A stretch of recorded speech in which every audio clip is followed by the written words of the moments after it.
Welcome back GK facts करण में जानेंगे video के अंदर। जैसे कि आप सभी ने पढ़ भी लिया होगा कि भारत को मिल सकता है नाटो प्लस का दर्जा। ठीक है, अभी ये न्यूज़ पूरे विश्व में काफी तेजी से वायरल हो रही है कि भारत क्या नाटो प्लस में शामिल होगा। ठीक है, अगर भारत नाटो प्लस में शामिल होता है तो क्या भारत कहीं ना कहीं अमेरिका के कहे पर चलेगा, फिर ये भी कह सकते हैं।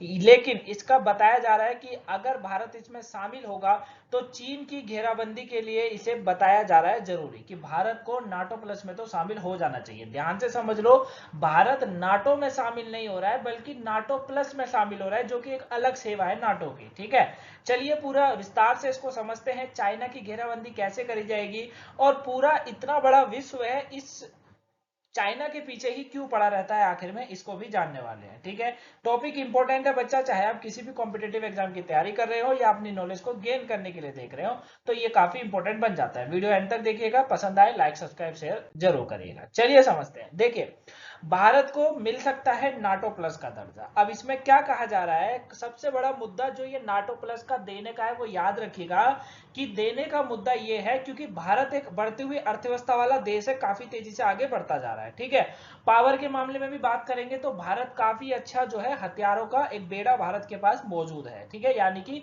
कहीं ना कहीं एशिया के अंदर पावरफुल कंट्री बनता है भारत, विश्व के अंदर भी बनता है। ठीक है, लेकिन ताइवान में चीन की दबंगई पर अगर लगाम लगाना है, किसको, अमेरिका को, तो अमेरिका को भारत का साथ लेना होता है। ठीक है, क्या कहा जा रहा है, ताइवान में चीन की दबंगई पर लगाम लगाने के, कसने के और उसकी घेराबंदी के लिए अमेरिका भारत को मजबूत साझेदार के रूप में देख रहा है। ठीक है, क्योंकि देखिए अमेरिका भी जानता है कि एशिया के अंदर अगर चाइना को कोई कवर में कर सकता है, अपने काबू में रख सकता है, तो वो है हमारा देश भारत। ठीक है, बांग्लादेश इसका कुछ नहीं बिगाड़ सकता, श्रीलंका कुछ नहीं बिगाड़ सकता, पाकिस्तान इसका बेटा है तो वो तो कुछ बिगाड़ ही नहीं सकता है। ये सारी कंट्रियां कुछ नहीं बिगाड़ सकती है। घूम फिर कर आता है कौन, घूम फिर कर आता है भारत, क्योंकि भारत कहने को तो भारत कई चीजों में इसका पार्टनर है, लेकिन भारत इससे हमेशा परेशान रहता है क्योंकि ये भारत में घुसने की हर तरीके से कोशिश करता है, भारत को चारों तरफ से घेरने की कोशिश करता है। और भारत को भी पता है कि अगर उस भारत को भी पता है, यानी कि हमारे देश को पता है कि चाइना का अगर दबाव को कम करना है तो अमेरिका का साथ जरूरी है। ठीक है, तो अमेरिकी कांग्रेस की जो सिलेक्ट कमेटी है उसने भारत को नाटो प्लस का दर्जा देने की सिफारिश करी है। नाटो प्लस में फिलहाल अभी 5 देश हैं, ध्यान से समझ लो, फिर कह रहा हूं यहां नाटो प्लस की बात चल रही है, ना कि नाटो देश की, नाटो कंट्रियों की। ठीक है ना, तो नाटो प्लस में फिलहाल 5 देश है। अगर कमेटी की सिफारिश को मंजूरी मिल जाती है तो भारत को मिलाकर इसमें 6 सदस्य बन जाएंगे। ठीक है, ये आपको याद रखना है, ये काफी इंपॉर्टेंट बन जाता है। अब थोड़ा पहले हम लोग नाटो समझ लें। नाटो यानी कि उत्तर अटलांटिक संधि संगठन इसको बोला जाता है हिंदी में। ठीक है, 31 सदस्य है नाटो के। वैसे नाटो के टोटल कितने सदस्य हैं, नाटो के टोटल हैं 31 कंट्रीज इसकी जो है मेंबर है। ठीक है, लेकिन इसके जो प्लस वाले सदस्य हैं, ठीक है, प्लस वाले सदस्यों को अलग मान्यता दी जाती है, ये भी याद रखिए। क्या मान्यता है वो मैं बताऊंगा, एक अलग सिक्योरिटी दी जाती है। ठीक है ना, इसमें जो है, ठीक है, नाटो तो आपका ये हो गया जिसमें 31 कंट्रियां हैं। अब प्लस वाले में देखिए, प्लस वाले में जो कंट्रियां शामिल है उसमें सबसे पहला नाम आता है ऑस्ट्रेलिया का। ठीक है, सबसे पहले ऑस्ट्रेलिया है। ऑस्ट्रेलिया के बाद इसमें न्यूजीलैंड का नाम आता है, उसके बाद इसमें जापान का नाम आता है, उसके बाद आता है इजराइल कंट्री और उसके बाद आता है दक्षिण कोरिया। ठीक है, ये सभी जो है, ये 5 जो कंट्रियां हैं ये बनाती हैं नाटो प्लस। ठीक है, ये क्या बनाती है, नाटो प्लस। अगर इसमें भारत शामिल हो जाएगा तो 6 कंट्रियां मिल जाएंगी। ठीक है ना, ये तो हुआ कि भैया इसको मिलाने के बाद इसमें 6 कंट्रियां हो जाएंगी ये। लेकिन हमारे पास अभी भी एक सवाल है कि अभी यहाँ स्टार्टिंग में बोला गया जो है चीन के दबंगई को कम करना है ताइवान में, ये क्या मामला है। अगर आपने मेरी चीन ताइवान वाली हिस्ट्री वाली वीडियो नहीं देखी है तो प्लीज उसको जरूर देख लीजिएगा, काफी इंपॉर्टेंट है। उसमें मैंने बहुत अच्छे से कवर किया है कि कैसे चाइना ताइवान का जो मुद्दा है वो कितना पुराना है, चाइना क्यों ताइवान को अपना हिस्सा मानता है, क्यों इसे वन चाइना पॉलिसी में मिलने को बोलता है, वो चीज। दूसरी चीज यहां पर एक पॉइंट आ गया तो मैं समझाता हुआ चलता हूं। वन चाइना पॉलिसी का मतलब ये नहीं होता एक बच्चे की नीति, बल्कि ये होता है जो कंट्री चाइना में मिलना चाहेगी उसे वन चाइना कहा जाएगा, ठीक है। जैसे एक समय था जब अखंड भारत था, पाकिस्तान, बांग्लादेश, अफगानिस्तान, ये सब हमारा था, है ना, श्रीलंका, बांग्लादेश, है ना, तो हम उसे क्या कहते थे, अखंड भारत। तो उसी तरीके से चाइना भी वन चाइना पॉलिसी में सब मिलाना चाहता है ताइवान को, ठीक है। मैंने उस वीडियो में काफी अच्छे से कवर करा है, नहीं देखी हो वो वीडियो तो प्लीज जरूर देखिएगा, ठीक है। यहाँ पर आपको लिंक भी आ रहा होगा ऊपर, उस पर भी आप क्लिक करके देख सकते हैं। क्लियर हो गया बच्चा? चलिए अब देखिए यहाँ पर आपको लिंक मिला होगा, उस पर आप लोग क्लिक करके जो है देख सकते हैं कि वो वीडियो क्या थी। चलिए अब हम लोग आगे बात करते हैं। तो देखिए यहाँ पर अभी का जो मुद्दा है वो वीडियो में आप पूरा देख लीजिएगा, लेकिन यहाँ पर समझ लीजिए। देखिए ये जो कमेटी है जिसने कहा है कि नाटो प्लस में इसको शामिल करना है, उसका मानना यह है कि चीन ताइवान पर हमला करता है तो इसका एक तोड़ करारा जवाब देना बहुत ज्यादा जरूरी है, ठीक है।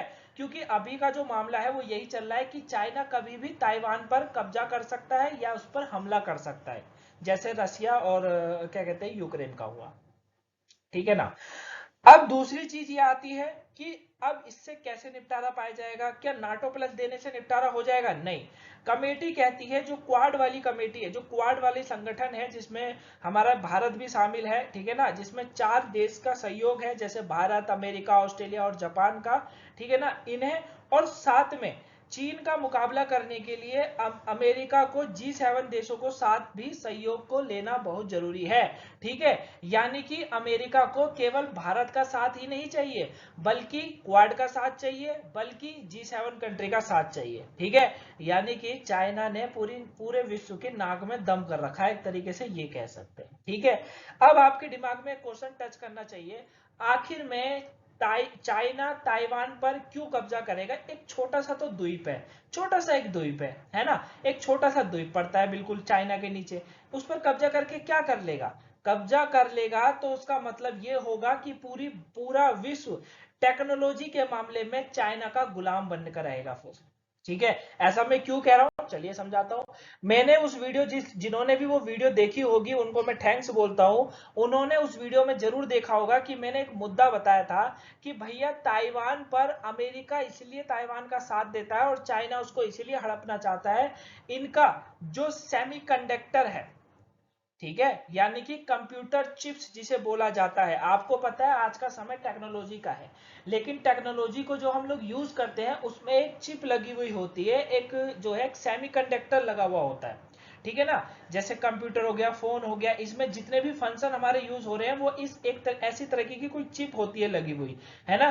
तो इसका सबसे ज्यादा जो आयात होता है, सबसे ज्यादा जो निर्माण होता है वो ताइवान के अंदर होता है, 65% का, ठीक है। अब दूसरा मुद्दा समझिए, अगर चाइना कभी भी इस पर कब्जा कर लेगा तो इसका मतलब इस चिप के लिए जो कि पूरी दुनिया के लिए जरूरी है, उस पर फिर किसका कब्जा होगा? चाइना का। और हर कंट्री किसका गुलाम होगी? चाइना की। इसीलिए अमेरिका हमेशा ताइवान के साथ खड़ा रहता है ताकि ऐसा कभी ना हो सके, ठीक है ना। देख सकते हैं आप कि ताइवान जो है पूरे global production of computer chips का करता है, वो 65% का मार्केट शेयर है इसका पूरा, ठीक है। ये 2021 का डाटा है। वैसे साउथ कोरिया 18%, चाइना मात्र 5%, बाकी कंट्रियां 12% के करीब, ठीक है। तो ये सबसे बड़ा कारण है कि जो चाइना ताइवान पर अभी कब्जा करना चाहता है, बाकी पुराना इतिहास भी इनका कहीं ना कहीं इसमें डिपेंड करता है। वीडियो में समझा रखा है गाइस, वहां पे जरूर देख लीजिएगा। दूसरी चीज, अब यहां पर एक चीज और निकल कर आई है कि भारत अगर इसमें शामिल होगा तो भारत को मिलेगा बेहतरीन डिफेंस टेक्नोलॉजी। देखिए नाटो प्लस देशों को अमेरिकी डिफेंस इंडस्ट्री और टेक्नोलॉजी की बेहतर उपलब्धता मिलती है, ठीक है। जो नाटो प्लस देश होते हैं, नाटो प्लस में आने से भारत को भी चुनिंदा देशों के जैसे बेहतर अमेरिका डिफेंस टेक्नोलॉजी मिल सकेगी, क्योंकि आपको पता है कि चाइना ठीक है लेकिन अमेरिका टेक्नोलॉजी के मामले में विश्व में नंबर 1 स्थान पर आता है, ठीक है। काफी तेज टेक्नोलॉजी है यहाँ पर, है ना। और दूसरा है ठीक है, फिलहाल अमेरिका भारत पर ऐसा कोई जो है डिफेंस समझौते की डील हमें नहीं देखने को मिली है, लेकिन अमेरिका ने भारत को अहम डिफेंस पार्टनर यानी कि एमडीपी में दर्जा दिया हुआ है। इसमें भारत को संवेदनशील तकनीक का निर्यात हो रहा है, ठीक है। ये चीजें हैं। अमेरिका भारत का साथ देगा, वैसे तो अमेरिका का विश्वास करना बेकार है क्योंकि पता नहीं है कब पीठ पे छुरी भोंक दे, लेकिन हमारा इसका साथ होना भी जरूरी है, ठीक है। बाकी हमारा जो सपना होता है, हमारा हम जो काम करता है भारत, वो सबको साथ लेकर ही करता है और आगे भी मुझे लगता है करेगा, ठीक है। चलिए दूसरी चीज है, अभी इस पर जो है ये सिफारिश तो कमेटी की है, ठीक है, हो जाएगा, डिफेंस एक्ट का है, लेकिन कमेटी की सिफारिश को डिफेंस एक्ट में शामिल करना होगा तभी इसको मंजूरी मिलेगी, ये भी बताया जा रहा है। क्या है देखिए, कमेटी की सिफारिश के बाद भारत को नाटो प्लस का दर्जा देने के लिए पहली कड़ी के रूप में डिफेंस एक्ट में शामिल कर आधिकारिक रूप से कानून बनाना होगा और फिर सीनेट और अंतिम मंजूरी राष्ट्रपति जो बाइडेन की ओर से जारी की जाएगी, ठीक है। लेकिन यहां पर दो बातें हैं, एक है मजबूत पक्ष और दूसरा है आशंका है। आशंका और मजबूत पक्ष क्या है, बाइडेन भारत के पक्ष में है, ये तो बिल्कुल ठीक है। चीन के साथ हालिया विवाद के चलते एशियाई में वह भारत के साथ और मजबूत रिश्ते चाहता है। जनरल माइक मिनेहन भी भारत से सहयोग के पक्षधर में काम कर रहे हैं इस समय, ठीक है ना। लेकिन आशंका है सीनेट, जिसकी मंजूरी मिलना जरूरी है। यहां पर मैंने अभी बताया था, सीनेट और अंतिम मंजूरी राष्ट्रपति की बाइडेन की होगी, बाइडेन तो चाहता ही है, लेकिन सीनेट के विदेश मामलों की कमेटी के अध्यक्ष बोब जो है वो कहीं ना कहीं बाधा इसमें डाल सकते हैं अगर भारत मान जाता है। वह भारत और रूस में जो S-400 मिसाइल डिफेंस सिस्टम खरीदने के समझौते के विरुद्ध थे, कहीं ना कहीं उस बात से नाराज है भारत से, ठीक है। लेकिन अगर ये भी मान जाएंगे, जाहिर सी बात है जब बाइडेन मान जाएंगे तो सीनेट क्या है फिर, है ना, तो फिर ये जो है भारत इसमें शामिल हो जाएगा, ठीक है। अब बात ये है शामिल होता है नहीं होता है वो देखने वाली बात है। अभी भारत की तरफ से कोई हामी नहीं भरी गई है, अगर होगी तो मैं आगे वीडियो में जरूर समझाऊंगा, ठीक है। आई होप आप इस मामले को अच्छे से जाने होंगे, समझे होंगे, आपकी नॉलेज इस पॉइंट ऑफ व्यू से काफी बड़ी होगी, मैं उम्मीद करूंगा, ठीक है। बाकी मैं एक बार और कहूंगा, इस मुद्दे को आप और अच्छे से समझ लोगे अगर आप चाइना ताइवान की हिस्ट्री देख लोगे, ठीक है। तो प्लीज वीडियो को जरूर वॉच करिएगा। मिलूंगा आपसे नेक्स्ट वीडियो में, तब तक के लिए thank you for watching guys, have a nice day, thanks for watching.